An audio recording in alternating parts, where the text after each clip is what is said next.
Bonjour et bienvenue dans un nouvel épisode de Sois sage et parle fort, le podcast pour oser, se changer, ne plus se conformer, se cultiver, rire, parfois pleurer, débattre de sujets et anecdotes variés. Je suis Marie et comme vous le savez, j'ai décidé d'arrêter d'être sage et de parler fort de ce que j'ai envie. Je vous retrouve aujourd'hui en compagnie de Soazig, que j'ai rencontré au détour des réseaux sociaux grâce à une abonnée qui m'avait conseillé d'aller jeter un œil à son travail alors que j'étais en plein questionnement sur les tenants et aboutissants du couple, de la communication homme-femme et de tout ce domaine tellement compliqué, bien que passionnant psychologiquement parlant. J'entends parfois les peines de mes amies en couple qui n'arrivent pas du tout à communiquer avec leur mec, leur colère face au manque d'attention qu'elles ressentent, leur jalousie parfois, les incompréhensions, les disputes, bref, toutes ces petites choses, ces non-dits et ces silences qui font un espèce de truc bizarre. Et pas un jour ne passe sans que je tombe sur un article du style «Comment faire durer son couple?»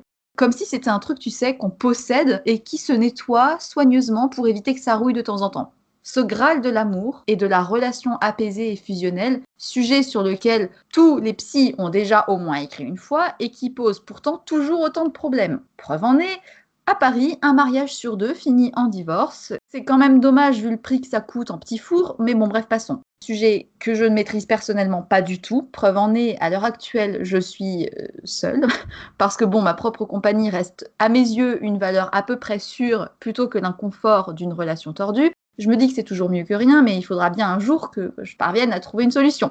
Vous êtes probablement concerné par le couple plus que moi, que ça soit un couple passé, un couple actuel ou un couple futur. Que vous soyez marié, célibataire, pacsé, divorcé, ennuyé, amante, maîtresse, seule ou autre, à 3 ou à 4, on ne sait pas. Bref, la question de l'amour avec un grand A si possible, ça nous concerne tous et toutes.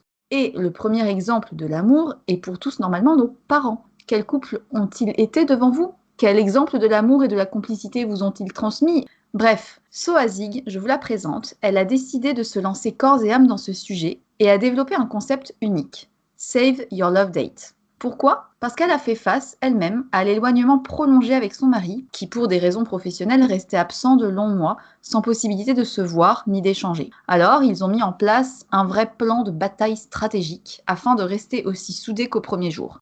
Le pari est réussi et je vais lui laisser nous en dire plus. Parce que finalement, l'amour entre deux personnes et la relation nécessite des efforts et aussi une grande capacité à communiquer, ce qui prêche énormément dans notre société actuelle. Et comme, à titre personnel, je suis au stade larvaire de la compréhension du couple, j'avais vraiment à cœur de pouvoir échanger avec une experte. Donc, bienvenue Soazig. Bonjour, merci Marie de m'accueillir sur ton podcast. Merci à toi d'avoir accepté de participer. Tu es actuellement à Tahiti, donc je vais te laisser te présenter, nous expliquer un peu ce que tu fais dans la vie.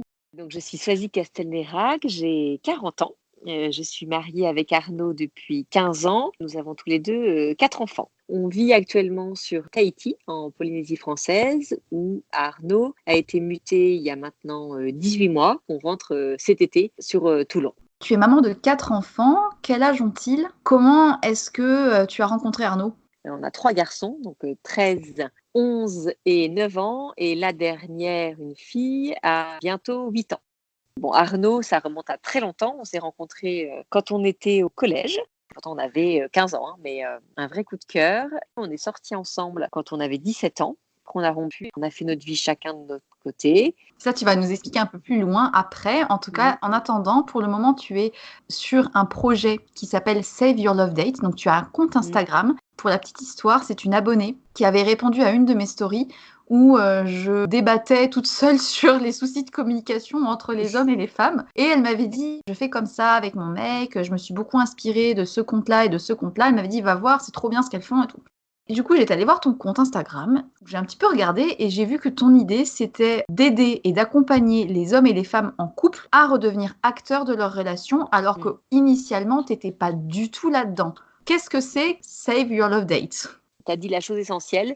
L'idée de ce concept, c'était de rendre le couple vraiment acteur. On m'avait dit, tu devrais écrire un livre pour les couples avec tout ce que vous avez fait avec Arnaud, toutes vos idées, ce que vous avez mis en place. Et moi, je ne voyais pas trop comment m'y prendre et je me disais, en fait, il en existe déjà beaucoup des livres. Et finalement, quand en lien, qu'est-ce qu'il en reste derrière ? Qu'est-ce que tu mets vraiment derrière en action pour améliorer ta relation ? Souvent pas grand-chose. Et je me suis dit, non, il faut que je fasse quelque chose de plus impactant et où le couple sera partie prenante. Donc Save Your Love Date, c'est en fait 2 carnets. Il y a un carnet pour chaque membre du couple. Il y a 12 rendez-vous que le couple se donne en tête-à-tête. Il y a un thème pour chaque rendez-vous. On reprend tous les fondamentaux de la vie de couple. Pour chacun de ces thèmes, il y a une quarantaine de questions. Donc les questions sont toutes posées sur le carnet. Chacun a le sien. On se dit qu'un samedi soir, on a notre rendez-vous numéro 4. Donc on sait que la veille ou l'avant-veille, on prend du temps, chacun pour soi, pour répondre et pour réfléchir à toutes ces questions. Donc on réfléchit à tout ce thème, donc un thème sur la sexualité par exemple. Toutes les questions vont nous emmener vraiment à dire quel message je veux lui faire passer, qu'est-ce que j'ai à lui dire sur ce sujet, quelles sont mes envies, mes besoins, mes craintes, mes angoisses. On prend le temps d'y réfléchir et puis le samedi soir, on s'était dit, voilà, on se retrouve. Donc on fait vraiment les choses bien, hein, j'en parlerai peut-être plus tard. La forme est tout aussi importante dans le concept. On se retrouve et en fait on débriefe de toutes ces réponses de façon très scolaire, hein. On prend les questions une à une, on échange sur ce sujet. Généralement, il faut compter 2 heures, 2 heures et demie de rendez-vous si on va bien au fond des choses. L'idée, c'est qu'à la fin de la soirée, on a réussi à se livrer sur des choses qu'on ne se dit pas au quotidien, sur des choses qu'on n'avait peut-être jamais avouées. L'idée, c'est vraiment de pouvoir vraiment se livrer sur le sujet qu'on a abordé. D'accord. Mais c'est vrai que j'ai eu la chance d'avoir les guides entre les mains puisque tu me les as envoyés gentiment. Je les ai trouvés, mais vraiment trop, trop bien. Je trouve que même seul, célibataire, ne serait-ce que des questions sur ce qu'on attend, les attentions dont on a besoin, à titre personnel, je trouve que c'est vachement intéressant de se poser toutes ces questions que l'on ne se pose pas d'habitude peut-être. Typiquement, admettons que tu fixes ton rendez-vous une fois par mois. Du coup, si je comprends bien, tu te retrouves, tu organises la petite soirée, apéro, machin. Bon, on prend le carnet. Alors, question numéro 1. Qu'est-ce que tu as répondu à ça? C'est ça concrètement? L'idée, c'est de se dire qu'on laisse un peu celui qu'on écoute aller un peu au bout de son développement, puisqu'il y a une logique en fait dans l'ordre des questions. Donc voilà, on laisse l'autre aller jusqu'au bout de son idée et sans trop l'interrompre. Parce que c'est ça aussi qui est important dans la communication et qui parfois fait bien défaut. Donc de ne pas suffisamment l'écouter, d'interrompre parce que finalement on anticipe ce qu'il va dire, on va parler à sa place. Et à la fin, effectivement, d'échanger évidemment parce que c'est le but, de dire ce qu'on en a pensé, ce qu'on ressent. C'est une conversation qui va être drivée, qui va être coachée. On n'a pas le thérapeute et je ne me présente pas du tout comme ça, mais on se laisse quand même coacher par ces questions et même toute l'aventure qui dure effectivement, je préconise un rendez-vous par mois, donc ça fait une aventure à peu près sur 1 an. L'ordre des rendez-vous est aussi important. Parfois, on me demande, justement, comme on parle de la sexualité, c'est le rendez-vous numéro 6. Est-ce qu'on peut déjà faire le numéro 6? Non, non, certainement pas. Vous ferez le 6 quand vous aurez fait les 5 premiers. Et le premier rendez-vous, quel est le thème? Alors, le premier rendez-vous, il s'appelle On s'engage. C'est en fait un pré-rendez-vous où on va se dire qu'est-ce qu'on attend de cette aventure? Qu'est-ce qu'on voudrait en tirer? De quoi est-ce que j'ai besoin aujourd'hui? Qu'est-ce que je viens chercher dans cette aventure Save Your Love Date? Ce premier rendez-vous se termine par une petite lettre d'engagement et on la signe parce qu'il y a vraiment cette idée, on s'engage, on s'y tient. Ce qui me rend un peu plus curieuse là, c'est de comprendre ton parcours. Comment es-tu passée de jeune femme accomplie et amoureuse, de juriste intéressée par le droit à finalement personnalité intéressée par la psychologie et le couple, jusqu'à finalement en arriver à un concept complètement innovant. Donc comment ça s'est fait en fait? Alors, ça s'est fait vraiment assez naturellement. J'ai rencontré Arnaud assez tôt. De suite, quelque chose m'a dit que c'était lui, même si on a mis du temps finalement après à se retrouver. Il a toujours été dans ma tête. Bon, ça ne m'a pas empêché de m'engager avec un autre homme, en fait, de prévoir un premier mariage qui finalement a été annulé 1 mois avant. Parce que finalement, 1 mois avant ce mariage, on s'est revus avec Arnaud.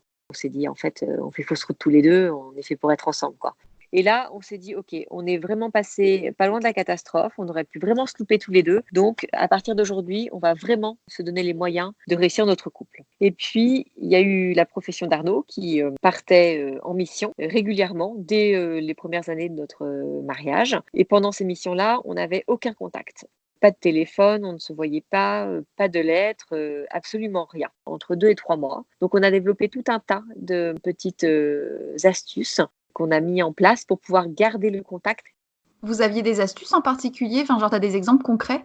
Oui, oui, alors c'était par exemple, on partait chacun avec une boîte et on savait que chaque semaine, on s'était fixé le jour et l'heure, même jour, même heure, on ouvrait cette boîte et il y avait un numéro par semaine qui avait un cadeau. Alors ça ne pouvait pas être gros parce qu'il ne pouvait pas emmener grand-chose. On avait fait une playlist l'un pour l'autre. On avait 2 chansons à écouter. Pareil, toujours au même jour pour chacun. Et là, c'était un vrai moment. Moi, je me vois très bien. Voilà, c'était le soir et je me mettais bien et j'écoutais la chanson qu'il avait sélectionnée pour moi. Donc ça, c'était une façon vraiment de nous faire passer des messages. On avait aussi, dès la première mission, on a ouvert un carnet où on écrivait tous les 2 jours.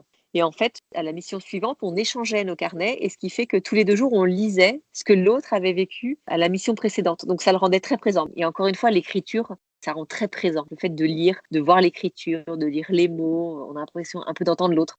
Puis en plus, c'est des choses qu'on peut tout à fait faire. Alors, je ne sais pas quand est-ce que ce podcast sera écouté, si on sera encore en confinement ou pas, mais je sais qu'il y a beaucoup de couples qui me disent bah, nous, on est séparés pendant ce confinement. Et donc, on me demande souvent des conseils. Et voilà, je donne en fait un peu ces conseils. Je dis déjà, écrivez-vous. Même si vous ne savez pas quand est-ce que la lettre arrivera, c'est pas grave. Pas un mail, pas des textos, mais le fait d'écrire. Est-ce que déjà tu t'étais rendu compte que vous étiez quand même un couple hors du commun par rapport aux autres couples autour de vous? Est-ce que tu trouvais qu'il y avait un problème en société en termes de communication de couple? Oui, bah ça c'est sûr. L'idée a germé en approchant la quarantaine parce qu'effectivement, autour de nous, on observait les couples d'amis, les amis d'amis qui commençaient à aller mal, à étouffer, soit vraiment à se séparer, à divorcer, où l'infidélité commençait à avoir sa place aussi. Et vraiment, on se disait avec Arnaud, mais enfin, quel gâchis! Ils étaient faits l'un pour l'autre, tout allait bien. Et en fait, ils se sont laissés prendre par la routine, par le quotidien, les sollicitations extérieures, les tentations. Ils n'ont même plus envie de prendre du temps à deux. Je me demandais si on avait cette impression d'être un couple un peu hors du commun. Par exemple, avec Arnaud, on s'est toujours appliqué à partir à 2 en amoureux. Même les enfants dès tout petits, on n'a jamais hésité à demander aux amis autour de nous pour les laisser. Moi, ça n'a jamais été un problème de laisser mes enfants, Arnaud non plus. C'était quelque chose de rare autour de nous, d'avoir cette faculté à laisser ses enfants pour partir 2 jours, pour partir 1 semaine par an. Souvent, quand on laissait les enfants, on disait bah, vous, dites-nous quand est-ce qu'on prend les vôtres, avec plaisir. Enfin, au contraire, ça nous va très bien. Alors on disait oui, oui, oui. Ce jour n'arrivait jamais, on les laissait. Je pense que c'est pourtant une des grosses réussites d'un couple, c'est le fait de pouvoir rester un couple et avoir justement ces énormes bulles. Et tu penses que les gens n'ont pas envie? Eh ben, je pense qu'ils perdent l'envie parce que moins tu le fais, plus tu as peur de le faire. Parce que tu te dis, oula, mais qu'est-ce que je vais me retrouver un week-end avec lui? Qu'est-ce qu'on va se dire? On n'aura pas les enfants autour de nous pour meubler, on n'aura pas les potes pour la soirée de samedi, l'apéro, on va se retrouver en tête à tête. Qu'est-ce qu'on va se dire? Donc, clairement, moins tu le fais, moins tu as envie de le faire. Ça, c'est une évidence. Et à l'inverse, plus tu le fais, plus tu sais ce que ça t'apporte. Moi, je le dis aux couples que j'accompagne par les carnets 12 rendez-vous pour s'engager dans une vie à deux. Et je leur dis, prenez cet engagement dès le départ de vous dire, une fois tous les 6 mois, on part un week-end, une fois par an, on part 4, 5, 6 jours. On n'est pas obligé d'aller loin. Souvent, ah bah oui, il faut avoir le budget, ce n'est pas vrai. On peut partir avec la tente, on peut partir en mode camping, on peut partir en balade à vélo, plein de choses sympas. Je leur dis, engagez-vous dès le départ, quelles que soient les circonstances. C'est beaucoup ce qui prêche dans les couples aujourd'hui, c'est qu'effectivement, il y a un manque de communication. Il y a aussi un manque de connaissance de soi et de ce qu'on attend de l'autre. Parce que pour aimer l'autre, il faut aussi être capable de s'aimer soi, je pense, et accepter l'amour de l'autre. C'est un peu le cercle vertueux. Et moi, ce que je vois beaucoup dans des couples, c'est cette espèce de monotonie. Je le vois chez des couples, on va dire, déjà bien engagés ou qui sont mariés depuis beaucoup d'années, qui ont des enfants, etc. Cette espèce de, tu sais, où tu as l'impression que c'est des gens qui vivent plus comme des associés que comme des amoureux. Et je trouve ça tellement triste, en fait. Et je pense que c'est surtout ça qui me fait peur dans le couple. Et c'est peut-être pour ça que je suis toute seule.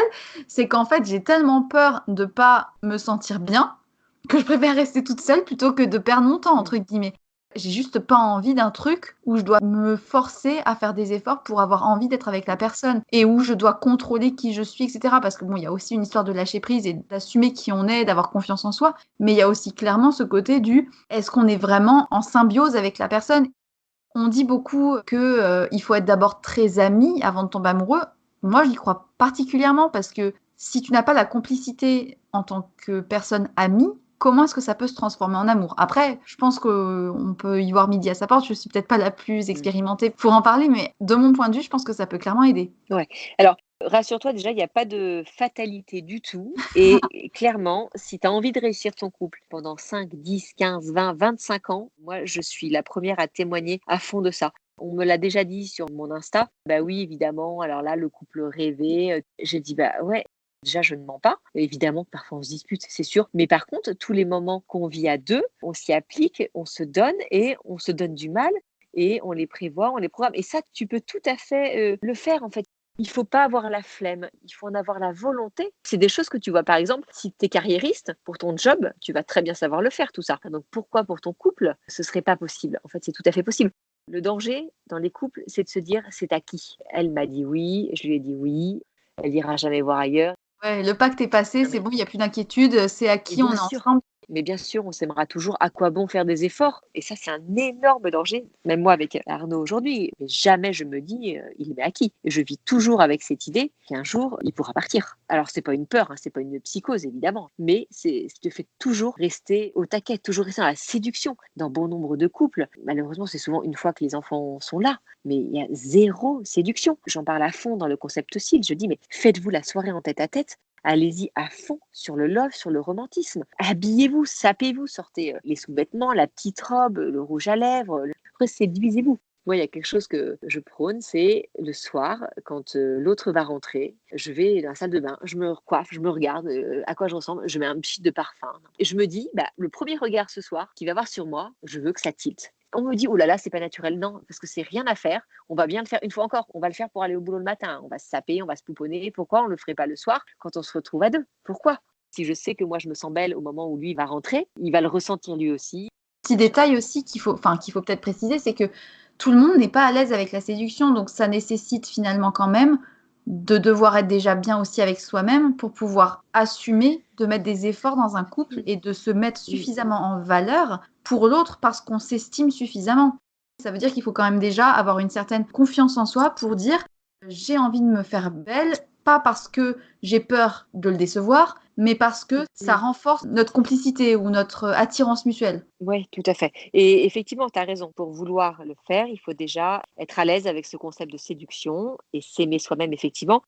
Une des questions importantes à se poser avant de s'engager, c'est de se dire, est-ce que je m'aime? Est-ce qu'il y a encore des zones d'ombre? Est-ce que je me sens en fait quelque part en moi légère avant de m'engager? Je pense qu'avant de s'engager, c'est hyper important d'être en soi, d'avoir la paix. On pourrait se dire, ouh là là, si je dois faire tout ça avant de m'engager, je suis pas prête de le faire. Ouais, mais tout ce temps qui sera gagné derrière, parce que de toute façon, faut pas se leurrer, tout ce qui sera pas mis au clair le jour où on dit oui, ça ressortira. J'étais en train de me dire que, ah punaise, la montagne qui m'attend parce que Non. d'ici à ce que je sois en paix avec moi-même, tu m'étonnes que j'ai le temps de rester tout seul pendant au moins 40 ans. Non, je rigole. Je pense aussi qu'il y a aussi un cheminement qui se fait au fur et à mesure, même pendant le couple. Mais du coup, les causes peut-être de rupture ou d'incompréhension de couple ne sont pas uniquement dues au manque d'efforts, mais aussi au manque de compréhension que les gens ont d'abord vis-à-vis d'eux-mêmes. Parce qu'il y a énormément de gens qui sont déjà pas bien vis-à-vis d'eux-mêmes et qui sont en couple. Du coup, ça se passe mal, mais parce qu'ils sont déjà mal avec eux-mêmes et non pas forcément parce qu'ils ne font pas d'efforts. À mon sens, on devrait tous faire une psychothérapie. Vraiment, je pense que c'est indispensable si on veut aller bien vis-à-vis de soi-même et aussi vis-à-vis des autres.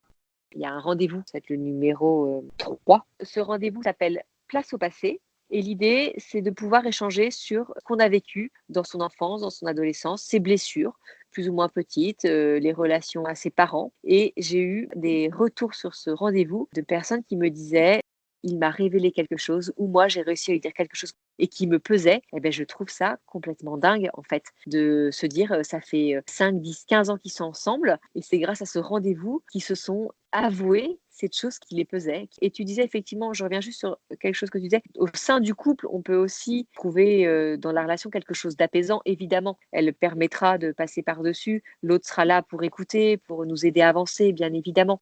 En tout cas, tout ce qu'on a pu faire, tout ce qu'on a pu mettre au clair avant de s'engager, je pense que c'est bien de l'avoir fait. Ça doit être hyper gratifiant d'avoir des retours ensuite de couples qui finalement se sont rapprochés et qui ont pu faire la paix avec certaines choses. Tu en as un petit peu parlé entre les lignes. Quelles seraient les plus grandes causes de rupture ou les obstacles ou les problèmes de couple? Comme tu disais, on en a déjà un peu parlé. Un des facteurs, c'est le manque de temps qu'on consacre à son couple. Une fois passés les premiers mois, limite les premières années, donc on prend moins soin, on prend moins de temps à deux, le couple est moins nourri et tout le reste passe en priorité et finalement finit par étouffer aussi l'arrivée des enfants. On va donner du coup beaucoup de temps à son enfant au détriment du temps que l'on va prendre pour soi et pour son couple. Donc, on aura tendance à aller le chercher éventuellement ailleurs. Donc, soit dans des distractions, dans des loisirs, où on va s'engager à fond dans son travail, ou alors on va commencer une histoire extra-conjugale qui nous apportera cet oxygène dont on a besoin pour respirer et qu'on ne trouve pas chez soi. Et puis, tout est lié, effectivement, le manque de communication, puisqu'on ne passe peu de temps ensemble, on communique moins bien. Donc, si on sent que l'autre est moins à l'écoute, on a moins envie de lui parler, on a moins envie de partager. Finalement, des tensions vont s'installer. Donc, quand on va vouloir aborder des sujets, ça va vite partir en conflit. Et donc, souvent, ça concerne plus les femmes, tu penses? J'entends souvent de la part des hommes, il y a une question dans un des rendez-vous, c'est: «Trouves-tu que mon rôle de mère a pris le pas sur mon rôle d'épouse?» Et ça, les hommes me disent: «J'étais contente de voir cette question pour pouvoir lui dire: "Je trouve que tu as beaucoup trop investi ton rôle de mère au détriment de ton rôle d'épouse et moi, j'ai l'impression parfois de ne plus avoir ma femme, en fait".» Aussi, ce qu'il faut se dire, c'est que mettre son couple en priorité, savoir se détacher de ses enfants, c'est vraiment, en fait, un bien. Les enfants, ils ont besoin que la relation de leurs parents soit sereine, soit équilibrée. C'est vraiment ça qui va les aider à grandir. Ils vont venir vraiment puiser dans cet amour pour avancer, pour grandir, pour se sentir sécurisés. Donc, il faut bien se dire que tout ce temps qu'on va donner à son couple et qu'on aura l'impression quelque part de ne pas donner à ses enfants, eh bien si, en fait, on va le donner, mais d'une autre façon. Quand on partait avec Arnaud, qu'ils étaient plus petits, on leur disait: là, tous les 2, un week-end, on s'en va. Les enfants, mais ils sont trop heureux, ça leur fait énormément de bien, ça les sécurise. Ça aussi, je l'ai souvent entendu, je ne peux pas les abandonner, mais ça n'a tellement rien à voir. On ne les abandonne pas, mais on donne en fait du temps à celui qui est à la base de tout ça.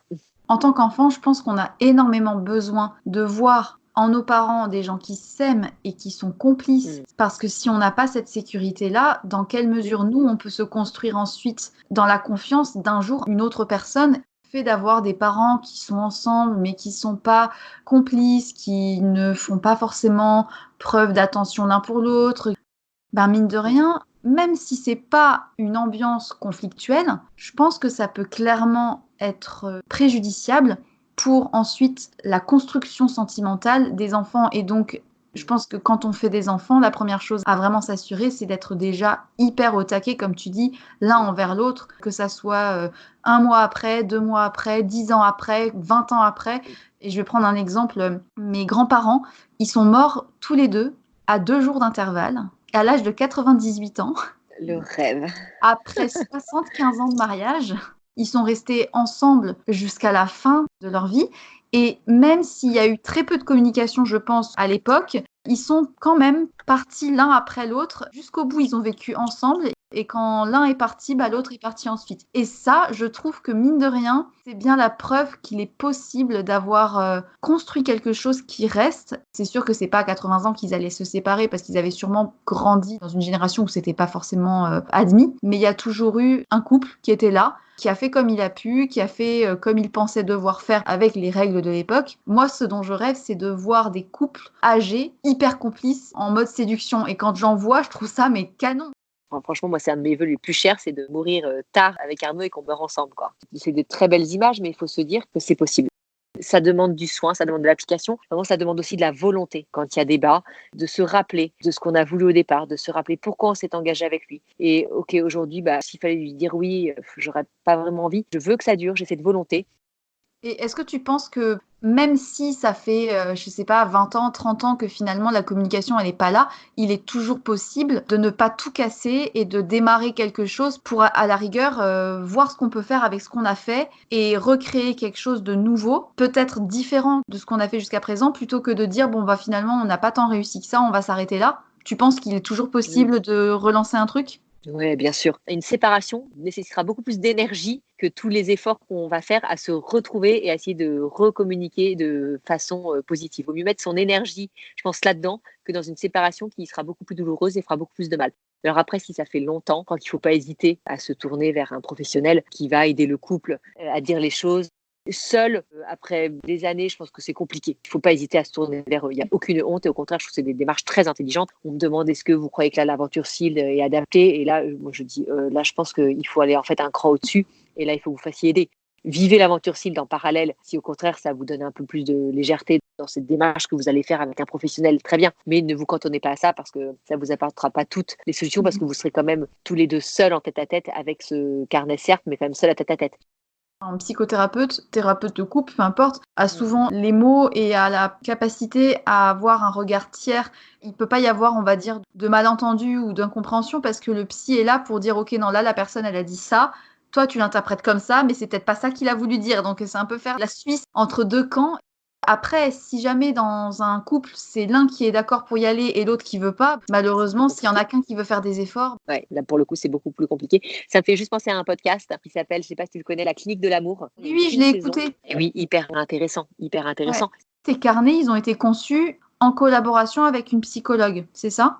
Ouais, moi j'ai fait des études de psychologie, j'ai commencé par ça avant le droit. Donc j'avais déjà cette sensibilité, n'empêche que j'étais pas professionnelle en la matière. Donc j'ai travaillé avec une psychologue spécialisée en thérapie familiale et conjugale. On a tout retravaillé les questions ensemble.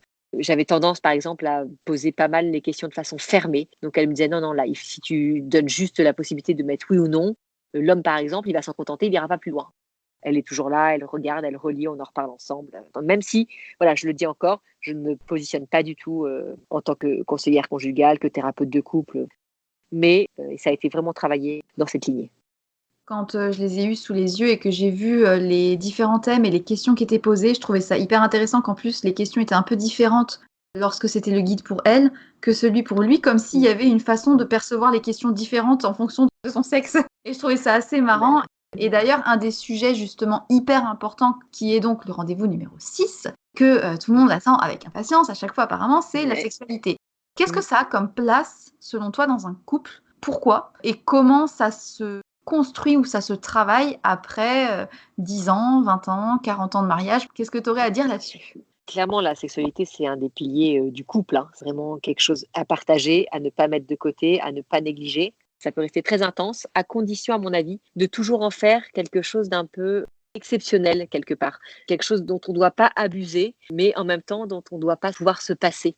Je sais que nous, par exemple, on va se donner une date pour le week-end qui vient. On sait très bien, voilà, dans la semaine, on aura notre travail, on sait qu'il ne se passera rien, mais on sait que samedi soir, ça sera notre soirée à nous, ça sera notre moment, et on sait que là, on fera l'amour. Quelque part, ça fait monter le désir. Et ça, on l'a toujours gardé, et ça marche très, très bien. Après, c'est effectivement dit souvent dans les articles, oh là là, ceux qui témoignent, on le fait 3, 4, 5 fois par semaine, et ça, je sais qu'on en parle souvent entre amis. On n'est pas dans la performance. En fait, il vaut mieux privilégier la qualité à la quantité, d'en faire des beaux moments. Alors, on va me dire, tu fais toujours ça, tu sais toujours que c'est prévu, merci, la place à l'impro. Et évidemment, des soirs, on ne savait pas qu'on ferait l'amour, et on fait l'amour, bien sûr, et c'est top. Et puis, se trouver sa sexualité à soi, sans se comparer, sans essayer de se dire, ce couple témoigne, ça a l'air au top ce qu'ils vivent, nous, à côté, c'est vraiment plan-plan. Et ben non, pas se comparer, mais par contre, en parler. Savoir se dire ce qu'on aime, ce qu'on n'aime pas, ce dont on a envie, ce dont on n'a pas envie. Ça, je crois que c'est vraiment très important. C'est pas facile d'en parler comme ça. Quand on prépare le rendez-vous, on a juste vraiment envie de savoir ce que l'autre répond, savoir où il en est justement là-dedans. Parce que oui, on va peut-être se dire le lendemain ou le soir même, est-ce que c'était bien, est-ce que ça t'a plu? Souvent, ça va s'arrêter là, on va pas aller dans le détail. C'est surtout que c'est un sujet qui reste malheureusement encore tabou, même si ça commence à aller mieux. Ne serait-ce que le plaisir féminin commence à être plus abordé, et c'est encore assez prémisse. Et je pense que s'il y a autant de problèmes dans la sexualité aujourd'hui dans les couples, c'est aussi et d'abord parce qu'il y a un manque de connaissance de son corps. Et puis que le plaisir féminin, il n'est pas le même que le plaisir masculin. On ne réagit pas de la même façon, on n'a pas les mêmes besoins. Qu'en est-il de la fidélité du coup? Parce que c'est aussi un gros sujet qui revient peut-être régulièrement dans les discussions, mais aussi dans les médias. Finalement, où on a l'impression qu'il y a des hommes perçus comme des coureurs incapables de rester fidèles, ou au contraire, des personnes qui sont jalouses par anticipation. Comment ça se travaille ce sujet-là de la fidélité? Est-ce que c'est normal d'avoir envie d'aller voir ailleurs? Est-ce que ça veut dire qu'il y a un manque d'amour? Selon toi, c'est quoi le truc avec la fidélité? Je pense qu'à partir du moment où on commence à vouloir aller voir ailleurs, très clairement, c'est qu'il y a quelque chose qui nous manque, il y a quelque chose qui ne nous épanouit pas. Et il faut déjà regarder dans son propre couple ce qui ne va pas. L'envie d'infidélité, c'est un signe d'un mal-être. Et que quoi qu'on en dise sur le sujet, l'infidélité, c'est toujours une blessure. C'est jamais quelque chose dans un couple qui se vit facilement. C'est quelque chose qui peut certainement se pardonner avec du travail, mais c'est quelque chose qui marquera le couple, qui marquera la confiance. C'est toujours pesant, l'infidélité. Pourtant, on peut en lire des articles, on peut aller voir ailleurs, chacun de notre côté. En fait, si tu vas vraiment dans le fond, que tu rencontres ce couple, tu sentiras des blessures, que c'est douloureux, que ça fait mal. C'est un sujet qui me fait rire parce que je lis pas mal de choses sur ça, sur le fait d'avoir la possibilité d'aimer plusieurs personnes en même temps, etc. Je juge absolument pas, vraiment, parce que je pars du principe que je suis toujours à l'écoute et hyper ouverte à tout. Mais clairement, j'arrive pas à le comprendre et comment dire? J'ai écouté des podcasts en fait qui parlaient de ça avec des témoignages et tout, et quand tu écoutais vraiment les personnes parler, tu sentais quand même que il y avait des choses qui n'étaient pas réglées en fait. Et pas si clair en fait, même pour elle. Pourtant, ça pouvait apparaître comme très bien géré, très bien vécu des deux parties, etc. Mais si tu pousses un peu le bouchon, dans tous les cas, il y a forcément à un moment donné ou un autre des blessures. Que ça soit en ricochet pour des enfants, que ça soit en ricochet pour la famille, que ça soit en ricochet pour eux. J'ai comme l'impression que cette espèce de papillonnage, et encore une fois, je prends beaucoup de pincettes parce que pour moi, c'est un sujet très personnel et très délicat, mais j'ai quand même l'impression que c'est un peu une fuite ou un peu une crainte de se sentir emprisonné, une crainte de manquer de liberté. Et là, on en vient à un sujet très d'actualité sur la privation de liberté, puisque nous sommes en plein confinement. Finalement, c'est un petit peu la même chose, cette espèce de sentiment désagréable de se dire « je peux pas partir », tu vois. Pour avoir été confrontée à des personnes qui me disaient moi je fonctionne comme ça, j'ai vraiment fait l'effort d'écouter, hein. Mais voilà, j'irai pas plus loin dans les explications parce que j'entre sur des débats personnels qui me concernent. Mais ouais, du coup, je pense que je suis pas à l'aise avec ça. Ouais. Et ce qui serait intéressant, c'est de se dire que cette personne avec qui tu parles et qui te parle de pouvoir avoir plusieurs relations en même temps, le jour où elle trouvera vraiment la relation qui la marque en profondeur, où elle aura vraiment trouvé l'amour, est-ce qu'elle supportera aussi bien que l'autre vive plusieurs histoires en même temps? Est-ce que lui ou elle en aura finalement envie de son côté? C'est ça. J'ai envie de penser que non, en fait. J'en parlais justement avec mon père, il me disait, tu sais, je pense que quand tu rencontres quelqu'un que tu aimes vraiment, en fait, tu t'en fous des autres, t'as pas envie d'aller voir ailleurs. Et puis le jour où tu as envie d'aller voir ailleurs, c'est que la personne avec qui tu étais, c'est plus la personne à qui tu tiens le plus. C'est genre, on prend des choses une fois après l'autre. Mince, quoi. Déjà, c'est pas facile, donner des efforts pour un couple. Si en plus, il fallait se démultiplier, mon Dieu, mais quelle énergie. Ça peut pas être partout, hein.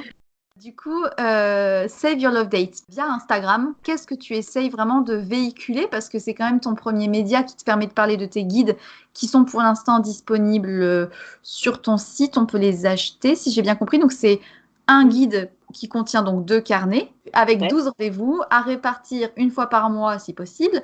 Sur Instagram, tu partages aussi pas mal de vidéos, de conseils, tu échanges avec ta communauté. Quels sont tes projets avec Save Your Love Date pour les mois et les années qui arrivent? Instagram, c'est ma principale vitrine. Le but premier, c'est d'expliquer le concept SEAL, d'essayer de véhiculer ce message, de dire là, moi, je vous propose un outil de passer du temps de qualité en couple, de vous redécouvrir après plusieurs années de vie commune. C'est des beaux carnets. Je voulais que la personne ait plaisir à écrire dans son carnet, un peu comme un trésor. Et sur mon Instagram, en plus, évidemment, j'essaye de donner des tips, des conseils pour booster son couple au jour le jour. Je parle aussi de notre vie de couple, un peu de notre vie de famille. Tu vois, quand on se fait une soirée love romantique, je mets souvent une photo, un petit film pour donner des idées, faire envie en fait. Et je commence à le voir d'ailleurs beaucoup dans les retours que j'ai, dans ce qui est reposté dans les stories de ceux qui font une soirée SEAL. La personne qui m'a envoyé un message, elle m'a dit qu'en fait, qu'elle faisait ça depuis très longtemps parce qu'elle-même avait vécu et grandi avec des parents qui s'aimaient passionnément et que du coup, ça avait été naturel pour elle de faire pareil. Et après, quand je suis tombée sur ton compte, j'étais là, moi, c'était un domaine, tu sais, de l'ordre du « Oula, c'est quoi ça ?» Et là, j'ai les carnets sous les yeux et ils sont jolis, ils sont beaux, il y a des images, il y a des couleurs. Ça me donnerait presque envie d'être en couple pour les remplir. Mais rien n'empêche que je les garde de côté pour après. Et puis c'est vrai que là, tu as lancé un petit peu des petites choses spéciales pour le confinement. Est-ce que tu as des idées plus précises pour l'avenir?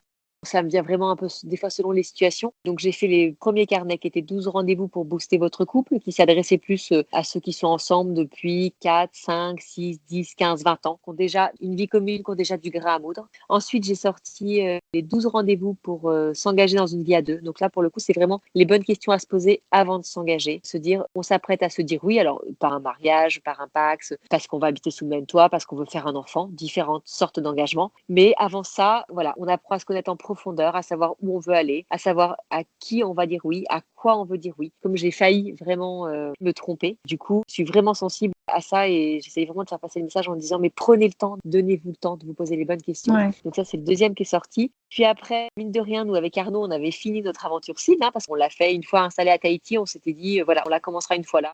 Évidemment, on a vraiment kiffé et on a eu comme un grand vide dernier rendez-vous fait. Donc, j'ai fait les rendez-vous uniques. Donc, par exemple, j'ai sorti Save Your Quiz Date. Donc là, c'est une soirée un peu plus légère, mais tout aussi intense. C'est un quiz entre amoureux. J'avais fait un rendez-vous unique aussi pour la fin de l'année. En fait, l'idée, c'était de faire le point à deux sur l'année qu'on venait de passer et puis se lancer dans la nouvelle année. J'en ai sorti un spécialement pour le confinement, pour bien vivre son confinement, se dire quelles sont nos craintes de se retrouver comme ça à deux, quelles sont nos craintes aussi par rapport à la société, à la crise sanitaire, qu'est-ce qu'on met en place dans notre organisation de tous les jours pour que ça se passe bien dans notre couple, dans notre vie de famille, enfin voilà, quelles sont nos attentes, nos besoins un petit peu. Je l'ai fait gratuitement, donc il a eu énormément de succès. Là, j'en prépare un. Alors là, pour le coup, c'est un gros projet aussi qui va sortir d'ici 10 jours. C'est Save You Baby Date. Donc 3 rendez-vous pour bien vivre en fait l'arrivée du bébé. Donc il y a un rendez-vous à faire quelques semaines avant pour se préparer à ce grand chamboulement. Un autre à faire à peu près 2 mois après. Et puis un dernier à faire quelques mois après l'arrivée du bébé.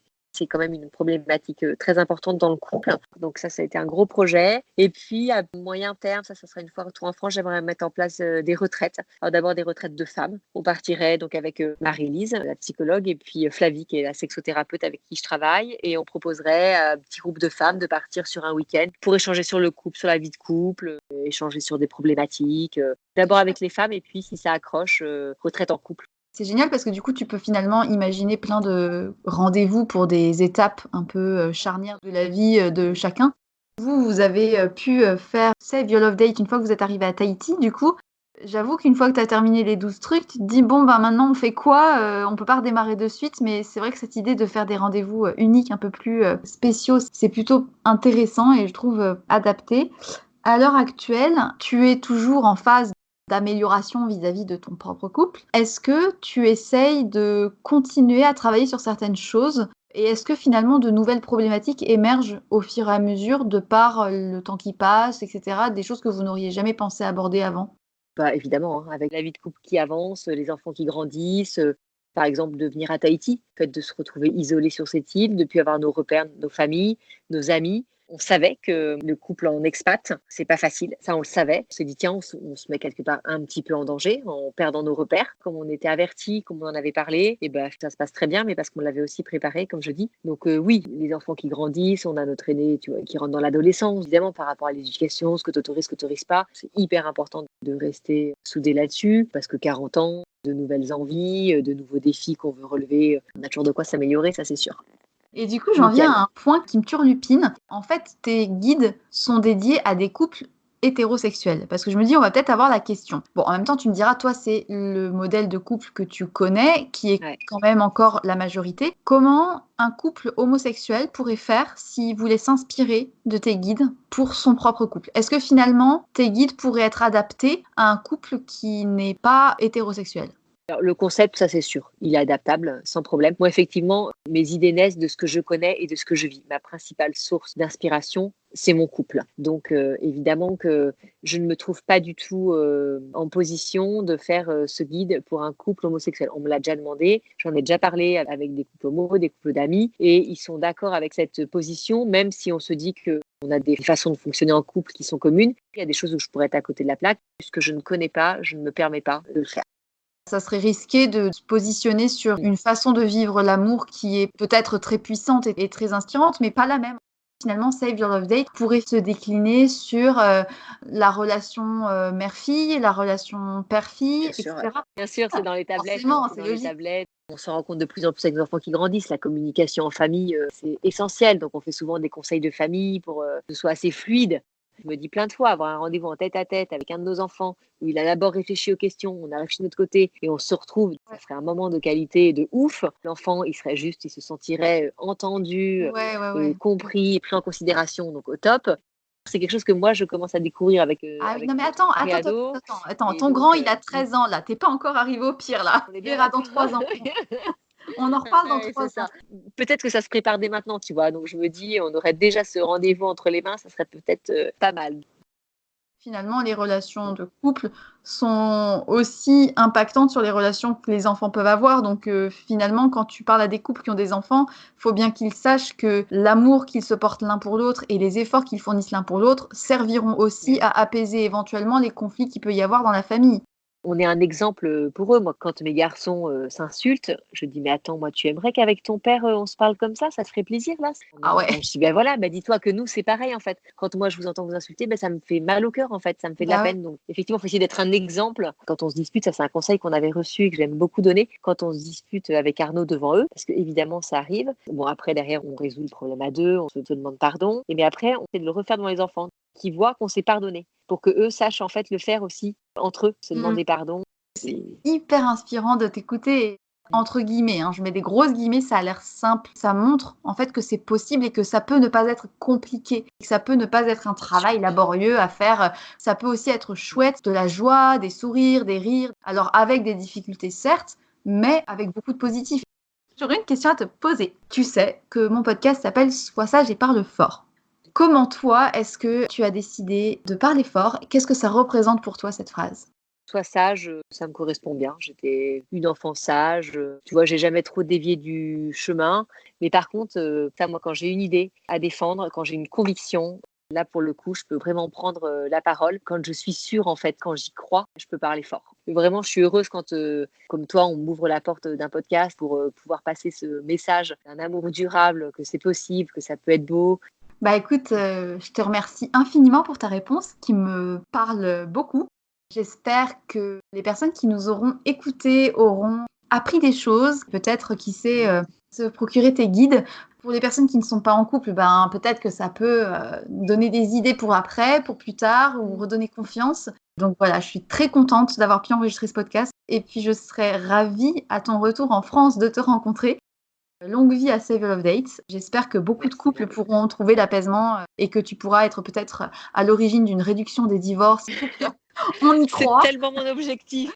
Je vous invite à aller suivre Save Your Love Date sur les réseaux. Je mettrai les informations dans le descriptif de l'épisode. Si vous avez aimé cet épisode, n'hésitez pas à nous le dire, à envoyer des messages à Soazig ou à moi-même. On sera ravis de les recevoir. Et puis, un dernier mot, je vous souhaite une très belle journée. Et surtout, n'oubliez pas, soyez sages un peu et parlez fort. Beaucoup.